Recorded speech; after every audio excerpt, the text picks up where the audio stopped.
23শে November শনিবার আমরা 4 বন্ধু মিলে গার্লস ট্রিপের উদ্দেশ্যে বেরিয়ে পড়ি। আমাদের 6:10-এর বন্দে ভারত ছিল, তো আমরা চলে যাই।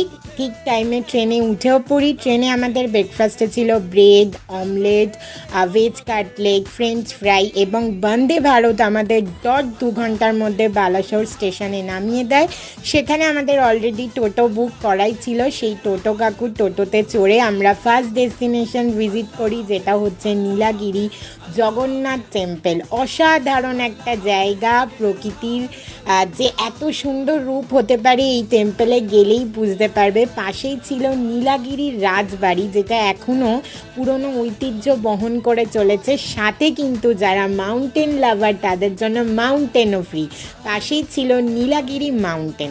তো একদিনেই কিন্তু আমরা এত কিছু এক্সপ্লোর করে নিয়েছি, এখনও অনেক কিছু বাকি আছে। আমরা একদিনে আরও অনেক জায়গা ঘুরেছি, তার জন্য আপনাদের ভিডিওটা দেখতে হবে। আজকের মতো এখানেই। সবাই ভালো থাকবেন। টাটা। আবার দেখা হবে দ্বিতীয় পর্ব নিয়ে।